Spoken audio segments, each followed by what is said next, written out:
আজকে আমরা যে বিশেষ উদ্দেশ্যকে সামনে রেখে আজকের দিনটি উদযাপন করছি, তোমরা জেনে গেছো এই দিনটিকে বলা হচ্ছে পশ্চিমবঙ্গ দিবস। আজ 20শে জুন, এরকম একটা দিনে 1947 সালে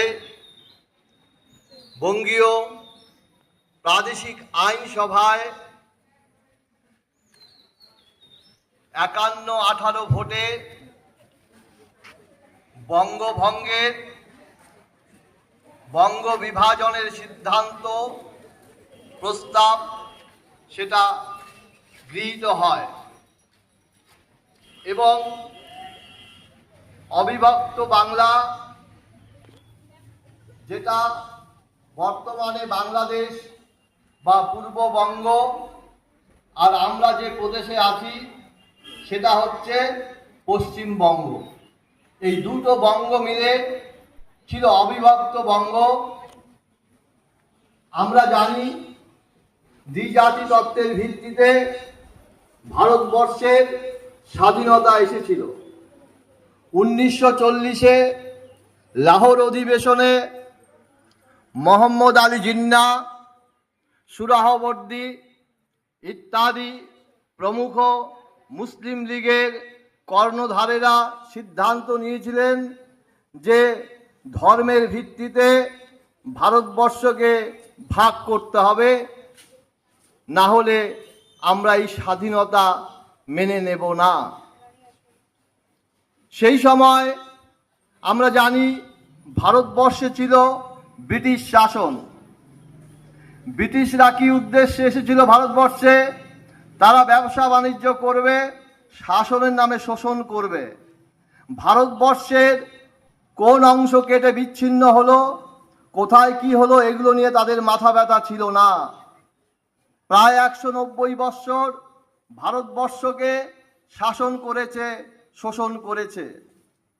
পরবর্তীতে আমরা জানি নেতাজি সুভাষচন্দ্র বসুর INA, Indian National Army, popularly known as Azad Hind Fauj, তোমরা পাঠ্যপুস্তকে পড়বে। অগণিত স্বাধীনতা সংগ্রামীর আত্মত্যাগ, বলিদান, সর্বশেষ সংযোজন হয়েছিল আর্মড রেভলিউশন, নেতাজি সুভাষচন্দ্র বসুর ইন্ডিয়ান ন্যাশনাল আর্মির মধ্য দিয়ে। ব্রিটিশরা বুঝতে পেরেছিলেন যে ভারতবর্ষ আর বেশি দিন শাসন করা যাবে না। তখন তারা সিদ্ধান্ত নিয়েছিলেন যে ভারতবর্ষ ছেড়ে আমাদের যেতেই হবে। তার কিছু পূর্ববর্তী সময়ে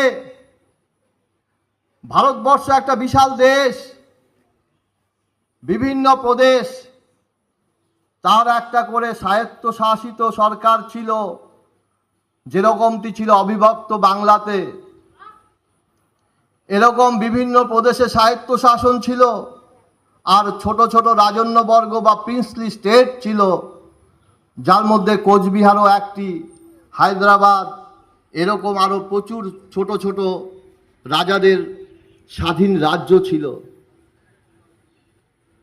এরা ব্রিটিশদের সাথে সমঝোতা করে চলত এবং ব্রিটিশ গভর্নমেন্ট এই সমস্ত রাজাদের উপরে কোনো রকম আক্রমণ করেনি সেই চুক্তির জন্য। আমরা জানি কোচবিহার ছিল করদ মিত্র রাজ্য। 1950-এ স্বাধীনতার 3 বছর পরে ভারতের অন্তর্ভুক্ত হয়। কিছুদিন রাজ্যের মর্যাদা ছিল, পরবর্তীতে সেটা জেলা হিসাবে আত্মপ্রকাশ করে। আমরা আজকে পশ্চিম বাংলার শিক্ষা প্রতিষ্ঠানে আমরা শিক্ষকতা করছি, তোমরা ছাত্রছাত্রীরা পড়াশোনা করছো। এটা সম্ভব হতো না যদি না মঞ্চের বাদিকে যাকে দেখছো, যে মহামানব, মহান শিক্ষাবিদ, রাজনীতিবিদ এই শ্যামাপ্রসাদ মুখার্জি না থাকতেন,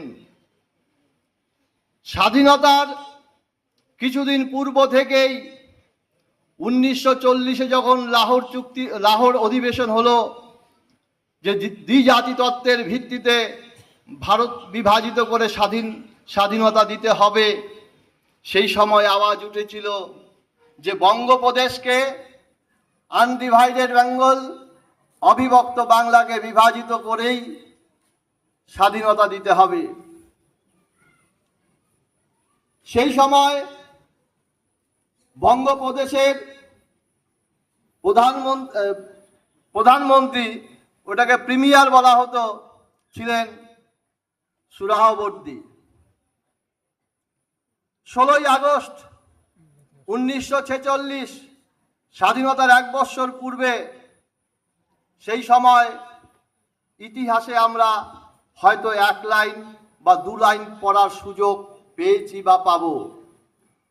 এই ইতিহাসটাকে সুকৌশলে, সুচতুরভাবে তুলে ধরা হয়নি। বিভিন্ন রাজনৈতিক মতবাদে বিশ্বাসী বায়াসড হিস্টোরিয়ানরা এটা সুকৌশলে করেছে। তৎকালীন বিভিন্ন রাজনৈতিক নেতৃত্বের নির্দেশে স্বাধীনতার পরেও সেটা চালু আছে। কেন ইতিহাসের এই নির্মম সত্যকে তুলে ধরা হয়নি, এটা আজকে সবারই প্রশ্ন। আজকে এতদিন পরে কেন পশ্চিমবঙ্গ দিবস উদযাপন করতে হচ্ছে? এখনো কিছু তথাকথিত বুদ্ধিজীবী রাজনীতিবিদরা বলছেন যে এসবের কি প্রয়োজন। হ্যাঁ, প্রয়োজন আছে। প্রত্যেকটা জাতির নিজের ইতিহাসকে জানার অধিকার আছে। যদি আমরা ইতিহাসকে না জানি, তাহলে এই ইতিহাসের পুনরাবৃত্তি হবে, নির্মম প্রতিশোধ নিবে। আমরা বেঁচে গেছি, আমরা ভাগ্যবান। এখানে আওয়াজ উঠেছিল পশ্চিমবঙ্গ পশ্চিম বাংলাদেশ হয়ে যাবে, তার কিছু কিছু লক্ষণও আমরা দেখতে পেয়েছিলাম। সৌভাগ্যবান, আজকে আমরা বাংলাতে পশ্চিমবঙ্গ দিবস উদযাপন করতে পারছি। একটু আগে যে কথা বললাম, বাংলার প্রধানমন্ত্রী সুরাহবর্দী 16ই আগস্ট মুসলিম লীগের নির্দেশে কলকাতায় ডাইরেক্ট অ্যাকশন ডে ঘোষণা করেছিলেন। সেদিন কলকাতায় সম্ভবত 6 তারিখে শুরু হয়েছিল। 6ই আগস্ট হাজার হাজার হিন্দু ধর্মাবলম্বী মানুষদের নির্মমভাবে হত্যা করা হয়েছে। এখনকার মতো যানবাহনের ব্যবস্থা ছিল না সেই সময়। টানা গাড়ি, ঠেলা গাড়িতে করে মৃতদেহগুলোকে নিয়ে ভাগাড়ে নিক্ষেপ করা হয়েছে। তার একদিন পর পুলিশ সে সময়টায় নিষ্ক্রিয় ছিল। তৎকালীন শাসকের নির্দেশে নির্বিচারে হত্যা করা হয়েছে নিরীহ মানুষদের। এগুলো মিথ্যা ঘটনা নয়, এই সত্য ঘটনাগুলো ইতিহাসে চেপে রাখা হয়েছিল এতদিন। সেগুলো সুযোগ হয়েছে আমাদের পুনর্পর্যালোচনা, পুনর্পাঠের, আত্মবিশ্লেষণের। সেই সময় গোপাল মুখার্জি মাঠে নেমেছিলেন, ছাত্র যুবদের ঐক্যবদ্ধ করে এই অন্যায় হত্যাকাণ্ডের বিরুদ্ধে রুখে দাঁড়িয়েছিলেন। তখন সুরাহবর্দী পুলিশ অ্যাকশন নিলেন, দাঙ্গা থামানোর চেষ্টা করলেন, কিন্তু ততদিনে যা হবার হয়ে গেছে। ঠিক তার 2 মাস পরে অবিভক্ত বাংলার, এই কথা বলবে না, মনোযোগ দিয়ে শোনো কথাগুলো, অবিভক্ত বাংলার নোয়াখালীতে কোজাগরী লক্ষ্মী পূজার দিন, সম্ভবত 10ই অক্টোবর, যখন মা বোনেরা লক্ষ্মী পূজায় মত্ত আলপনা দিয়েছে, পুজো শুরু হবে, হঠাৎ করে শুরু হয়ে গেল দাঙ্গা। হাজার হাজার হিন্দুদের হত্যা করা হয়েছে, মা বোনেদের বাড়ি থেকে টেনে হিঁচড়ে নিয়ে যাওয়া হয়েছে, অপহরণ করা হয়েছে, ধর্ষণ করা হয়েছে, খুন করা হয়েছে। লক্ষ লক্ষ হিন্দু রাতের অন্ধকারে বাধ্য হয়েছে একটু নিরাপদ আশ্রয়ের খোঁজে পশ্চিমবঙ্গ, আসাম, মেঘালয়, বাংলাদেশ সীমান্তবর্তী এই রাজ্যগুলোতে চলে আসতে। এই সমস্ত বিষয় দেখার পর স্বাধীনতার পূর্ববর্তী সময়ের ঘটনাগুলো উল্লেখ করলাম। এই সমস্ত বিষয় দেখার পর শ্যামাপ্রসাদ মুখার্জি, যার দিব্য ছবি তোমরা দেখছো, যে মহামানবের ছবি, তিনি বিচলিত হয়েছিলেন হিন্দু বাঙালিদের ভবিষ্যতের কথা ভেবে। ভারত বিভাজন যদি ধর্মের ভিত্তিতে হয়, তাহলে বাঙালি হিন্দুদের কি অবস্থা হবে। অনেকে তাকে সাম্প্রদায়িক বলেন, তিনি মোটেও সাম্প্রদায়িক ছিলেন না। তার কিছু উদাহরণ আমি তোমাদের দিচ্ছি একটু বাদেই। তার প্রচেষ্টা এবং সেই সময় আরো কিছু বুদ্ধিজীবী, ঐতিহাসিক, সাহিত্যিক সকলে সম্মতি দিয়েছিলেন যেটার বিরুদ্ধে কিছু একটা করা দরকার। হুগলি জেলার তারকেশ্বরে 3 দিন ব্যাপী প্রায় 50,000 বাঙালি হিন্দুর অংশগ্রহণে একটা মহা সম্মেলন অনুষ্ঠিত হয়। সেই সময় অবিভক্ত বাংলার 500 জন প্রতিনিধি সেখানে উপস্থিত হয়েছিলেন। আর সাধারণ জনগণ প্রায় 50,000। সেখান থেকে প্রস্তাব গৃহীত হয় যে বাংলাকে বিভাজিত করতে হবে, হিন্দু বাঙালিদের হোমল্যান্ড চাই। আমরা যে সমস্ত জেলাতে হিন্দুদের সংখ্যাগরিষ্ঠতা আছে সেখানটা বাঙালি হিন্দুদের নিরাপদ আশ্রয়স্থল হিসাবে ঘোষণা করা হোক। অনেকে মেনে নিতে পারেননি, অনেকে এটা নিয়ে বিরোধিতা শুরু করেছিলেন। নেতাজি সুভাষচন্দ্র বসুর অগ্রজ এবং তার সাথে যুক্ত হয়েছিলেন সুরাহবর্দী নিজে। বলছে আমরা অগ্রজ শরৎচন্দ্র বসু, আমরা এটা করতে পারি না যে দুটো বাংলা এক থাকলো, অখণ্ড বাংলা, স্বাধীন বাংলা। আমরা পাকিস্তানেও যোগ দেব না, আমরা ভারত ডমিনিয়নেও যোগ দেব না, আলাদা থাকব। শ্যামাপ্রসাদ বুঝতে পেরেছিলেন যে এটা একটা কৌশল, অভিনব কৌশল, যে স্বাধীন বাংলা রাখা, স্বাধীনতার পরে সেটাকে আবার পাকিস্তানের সাথে সংযুক্ত করা, এটাই হতো। কারণ তখন যা জনসংখ্যা ছিল 55% মুসলিম, 45% হিন্দু।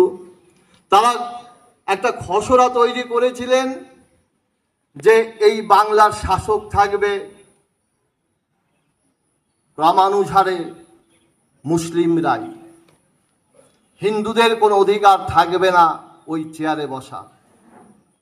30টি আসন থাকবে প্রদেশের বিভিন্ন জায়গা থেকে, 16টি থাকবে নিজেদের মুসলিম লীগের, বাকিটি অন্যান্যদের। অভিসন্ধি পরিষ্কার ছিল যে পাকিস্তানের অন্তর্ভুক্ত হয়ে যেত আমাদের গোটা বাংলা, গোটা পশ্চিমবঙ্গ। জনমত সংগ্রহ, বাংলা কংগ্রেসের সদস্যরাও বুঝতে পেরেছিলেন শ্যামাপ্রসাদের আহ্বানে হাজার হাজার লক্ষ লক্ষ মানুষ জমায়েত হচ্ছেন। 2 মাসে প্রায় 78টি জনসভা অখণ্ড বাংলায় অনুষ্ঠিত হয়েছিল। বাংলা কংগ্রেস বুঝতে পেরেছিল আমাদের সমর্থন কমে যাচ্ছে। নেহেরু, গান্ধীজি এগুলোকে খুব একটা মান্যতা দিতে চাননি। কিন্তু বাংলা কংগ্রেস পরিস্থিতির বাধ্যবাধকতায় এটা মেনে নিয়েছিলেন। এমনকি তৎকালীন কমিউনিস্ট পার্টির যারা ছিলেন তারাও এটাকে মান্যতা দিয়েছিলেন।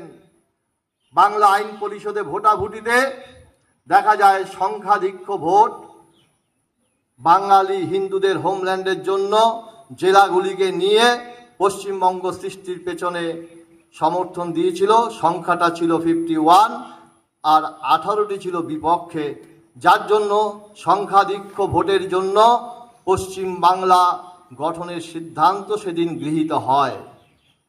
আর সেই জন্যই 20 জুন পশ্চিমবঙ্গ দিবস হিসাবে উদযাপিত হচ্ছে। এবছর সরকারিভাবে প্রত্যেকটি শিক্ষা প্রতিষ্ঠান, সরকারি কেন্দ্র, বিশ্ববিদ্যালয়, কলেজে অনুষ্ঠিত হচ্ছে। কি উদ্দেশ্যে? একদিকে শ্যামাপ্রসাদকে স্মরণ করা, তার যে কাজ সেই কাজের মূল্যায়ন করা, ইতিহাসকে জানা, সেইভাবে নিজেদের তৈরি করা। না হলে সামনের দিনে আমরা ভয়ঙ্কর বিপদের মধ্যে আমরা পড়ব, যেরকমটা আমরা ইতিপূর্বে পড়তে চলেছিলাম। বাংলাদেশের জামাতিরা ফান্ডিং করছে, বাংলাদেশের জামাতিরা সহযোগিতা করছে যে পশ্চিমবঙ্গকে পশ্চিম বাংলাদেশ বানাতে হবে। চিকেন নেকের গল্প তোমরা শুনেছ। এটাকে বিচ্ছিন্ন করে উত্তর পূর্ব ভারতকে বিচ্ছিন্ন করার পরিকল্পনা। কিন্তু ভারতবর্ষের অঙ্গরাজ্যের অধিবাসী হিসাবে আমাদের দায়িত্ব এই রাজ্যের গৌরব মর্যাদা রক্ষা করা, রাষ্ট্রীয় একতাকে ধরে রাখা, রাষ্ট্রীয় চেতনাকে নিজেদের মধ্যে বিকশিত করা। যত বিভাজিত আমরা হব তত আমরা ক্ষতিগ্রস্ত হব। শ্যামাপ্রসাদ মুখার্জির যে স্বপ্নের বাংলা তিনি ভেবেছিলেন, সেখানেও মুসলিমরা আছে বা থাকবে, তাদের বিতাড়নের কথা বলেননি। শুধু বলেছে যে আমরা ভারতীয় কৃষ্টি সংস্কৃতি মেনে আমরা একসাথে চলব। কিন্তু উল্টোটা হয়েছে বাংলাদেশে। লক্ষ লক্ষ কোটি কোটি হিন্দুর শরণার্থী হয়ে তারা ভারতবর্ষে চলে এসছে, আজও আসছে। তারা আজও নিজেদের ধর্ম নিয়ে অত্যাচারিত হচ্ছে। কিন্তু পশ্চিমবঙ্গে সেই ধরনের ঘটনা নেই বললেই চলে, যেহেতু এখানে সংখ্যাগরিষ্ঠ নাগরিক হচ্ছে হিন্দু সম্প্রদায়ের। এটাই ভারতবর্ষের ঐতিহ্য, এটাই ভারতবর্ষের আদর্শ। বিভিন্ন বুদ্ধিজীবী, ঐতিহাসিক, রাজনীতিবিদরা যাই বলুন না কেন, এটাকে মান্যতা দিতেই হবে। আরেকটা কথা বলেছিলাম যে তার অসাম্প্রদায়িক দৃষ্টিভঙ্গি বলবো। কাজী নজরুল ইসলামের নাম আমরা সবাই জানি। 40-এর দশকে তিনি অসুস্থ হয়ে যান, পক্ষাঘাত রোগগ্রস্ত হন, তার স্ত্রী অসুস্থ। কিছুদিন পূর্বে তাদের প্রিয় সন্তান বুলবুল পক্স রোগে আক্রান্ত হয়ে প্রায় অন্ধ হয়ে গেছিল। ইত্যাদি কারণে নজরুল ইসলামের আর্থিক অবস্থা অবনতি হয়। দুজন অসুস্থ, ছেলে মারা গেছে, বন্ধু বান্ধবরা সহযোগিতার হাত বাড়িয়ে দেয়নি। তখন ফজলুল হক শ্যামাপ্রসাদের মন্ত্রিসভা, হক শ্যামা মন্ত্রিসভা নামে খ্যাত ছিল সেই সময়। শ্যামাপ্রসাদ সেই মন্ত্রিসভাতে 1 বছর অর্থমন্ত্রীর দায়িত্ব পালন করেছিলেন।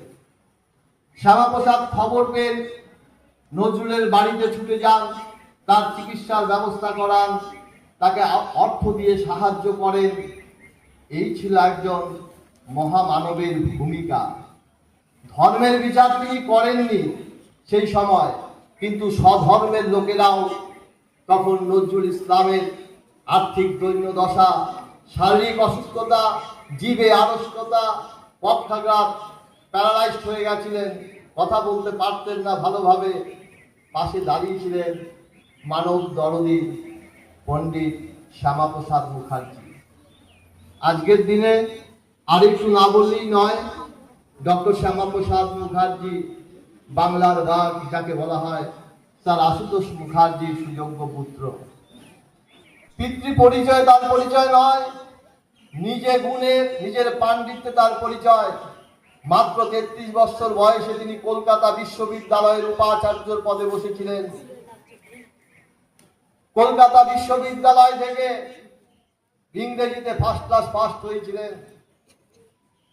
তার উপাচার্যের সময়কালে কবিগুরু রবীন্দ্রনাথ ঠাকুরকে প্রধান অতিথি হিসাবে আমন্ত্রণ জানিয়ে কলকাতা বিশ্ববিদ্যালয়ে নিয়ে গিয়েছিলেন। সেই সময় ব্রিটিশ ভারত নিয়ম ছিল কনভোকেশনে ইংরেজিতে বক্তৃতা দেওয়া। সেটা তিনি নিয়মের ব্যতিক্রম করে কবিগুরুকে বলেছিলেন, আজকের কনভোকেশনে সমাবর্তন উৎসবে আপনি বাংলায় বক্তৃতা করুন। বিশ্ববিদ্যালয়ের জন্য দুটো বাংলা প্রার্থনা গান লিখে দিন। সেদিন কবিগুরু রবীন্দ্রনাথ ঠাকুর বাংলায় বক্তৃতা দিয়েছিলেন। কলকাতা বিশ্ববিদ্যালয়ের ইতিহাসে এটা একটা বিরল ঘটনা তৎকালীন সময়ে, এবং বাংলা ভাষা জাতীয় মর্যাদা শুধু নয়, আন্তর্জাতিক মর্যাদা লাভ করে শ্যামাপ্রসাদের প্রচেষ্টায়। আজকের এই বিশেষ দিনে শ্যামাপ্রসাদকে আমরা শ্রদ্ধায় স্মরণ করব, তার আদর্শকে আমরা মেনে চলব।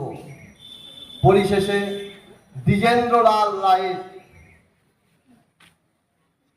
স্বদেশ পর্বের একটি গান তিনি লিখেছিলেন, কিছু প্রশ্ন তুলেছিলেন।